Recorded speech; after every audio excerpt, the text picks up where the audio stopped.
report on the meeting of music and memories. When the Beatles hit America in 1964, long hair, or what we thought was long hair at the time, was in, and so was being in a rock group.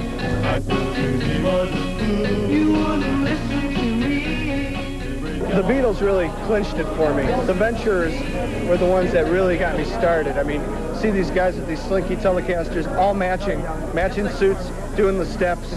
I mean, that got my blood going. And then the Beatles came around and just said, there ain't no question about it, I have to do this. Jimmy Peterik, now with the group Survivor, was reunited with his colleagues in the Ides of March, one of 8 of the most popular Chicago bands of the 60s, brought together by rock photographer Mike Bush to mingle with their old audience and reminisce with each other.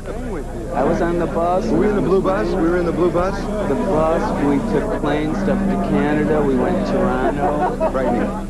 The musicians seemed to enjoy seeing each other as much as their fans got a kick out of seeing them. Thanks for coming around to still care. It's amazing after all these years. For $1.50, kids could see the Cryan Shames, the New Colony 6, the Buckinghams, and the Flock, all at one time. So we're really good friends, and we pulled for each other. Tom and another group member are now in the real estate business, but many here stayed with music, like the Buckinghams. 3 of them are playing together again. This was one of the first Chicago bands to become nationally known. We were just working hard, and it happened. And then we'd come back after a couple of months after they heard us on the radio and say, you've changed. You're so different. And say that's called tired. I will always think about you. It was a day when the familiar as high school New Colony 6 music provided a soundtrack to the current version of lead singer Ronnie Rice. It was a day for recalling an era when rock and roll was still more show than business, and when the bands were younger than us. Brings back a lot of memories. It brings back a time that had music all to its own. It had a quality all to its own. What was your most memorable experience back in the 60s? It would have to be just being a part of the song Gloria, you know, being a part of the group that made that record.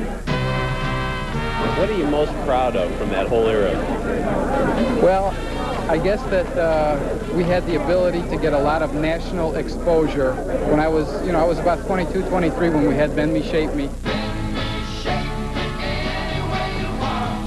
As old acquaintances were renewed with the favorites of a generation ago, the Mauds, the Flock, the bands that are Chicago legends, these musicians, even the ones who are making it in music today, seem to miss the 60s more than their fans. Those days were such fun. It was a time when we didn't do it because it was a job or because we needed money. It was because it was the thing to do. Radio stations were a lot freer in those days, too. They weren't afraid to experiment a little with their music because the competition wasn't so intense. So, Walter, it was a little easier for the local bands to get on the radio. I know you were into folk music, though. By then, yeah. We'll be back